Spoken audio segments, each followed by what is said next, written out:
Assalamualaikum warahmatullahi wabarakatuh. Halo, salam kenal. Aku Keisha Izumi dari SMA Negeri 1 Pekalongan.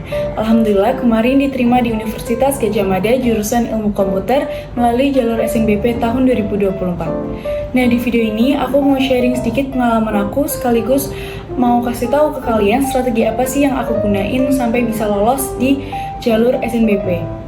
SNBP atau Seleksi Nasional Berdasarkan Prestasi merupakan salah satu jalur masuk kuliah untuk siswa eligible yang ditentukan oleh sekolah.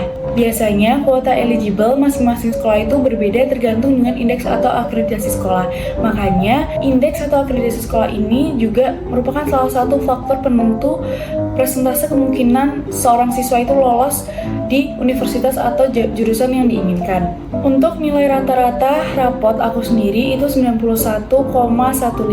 Selain nilai rapot atau nilai rata-rata rapot semester 1 sampai semester 5, sertifikat atau prestasi yang pernah diraih di SMA itu juga mempengaruhi seleksi jalur masuk ini. Sertifikat yang aku sertakan itu ada 3. Jadi yang pertama itu merupakan juara 1 Lomba Iklan Layanan Masyarakat tingkat kota yang diadakan oleh Dinas Komunikasi dan Informasi. Nah, kebetulan prestasi yang aku punya itu masih sejalan dengan jurusan yang aku mau, yaitu ilmu komputer. Jadi itu bisa menambah poin tersendiri ketika kalian memiliki sertifikat atau prestasi yang sejalan atau sejalur dengan jurusan yang kalian mau atau kalian tuju. Kalian juga bisa cek sosial media dari universitas dan jurusan yang mau kalian tuju, karena di situ banyak banget informasi-informasi atau kriteria SNBP mereka biasanya. Selanjutnya itu adalah alumni. Mungkin dari adik-adik atau teman-teman yang nonton video ini udah pernah dikasih tahu sama gurunya atau dari tentor bimbel kalau alumni ini menjadi salah satu faktor penentu juga untuk menaikkan persentase seseorang itu bisa lolos seleksi SNBP. Di aku sendiri kebetulan 2 tahun terakhir itu memang ada kakak kelas yang keterima di jurusan dengan jalur ini, yaitu SNBP. Ketika aku tahu bahwa ada kakak kelas yang keterima di tahun sebelumnya, aku langsung membandingkan nilai rapot aku dengan kakak kelas tersebut.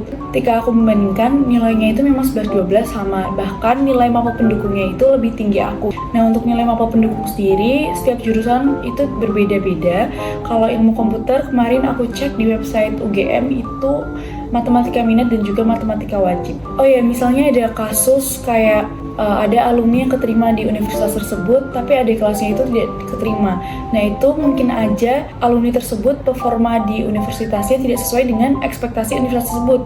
Jadi misalnya harusnya universitas itu punya ekspektasi kepada kelas kalian itu bisa membawa nama universitas atau setidaknya bisa memiliki performa yang baik di universitas, tapi malah sering absen, terus tidak pernah mengerjakan tugas dan menyepelekan. Jadinya universitas jadi udah nggak percaya lagi untuk memberikan kesempatan kepada adik kelasnya gitu. Jadi kalian harus tahu juga nih performa kakak kelas kalian di universitas tersebut. Kalian juga perlu tahu kuota jurusan kalian. Biasanya universitas menaruh kuota masing-masing jurusan di setiap jalur masuk itu di website universitas tersebut. Jadi kalian bisa cek aja, kalian banyak literasi mengenai jurusan yang mau kalian tuju, lalu universitasnya gitu. Nah, untuk strategi aku sendiri juga untuk menentukan jurusan itu pastinya aku milih jurusan berdasarkan passion aku juga, dan aku juga udah diskusi sama orang tua dan juga di SMA 1 itu biasanya guru BK membuat seperti pemetaan, jadi kita bisa tahu teman kita tuh pilih mana,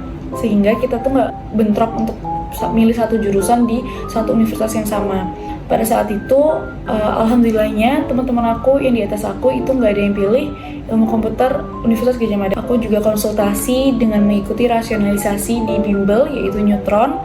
Di situ aku kebantu banget dan membuka mata aku untuk memilih dan yakin sama jurusan yang akan aku pilih. Aku juga konsultasi ke beberapa tentor di Neutron dan itu benar-benar sangat membantu aku.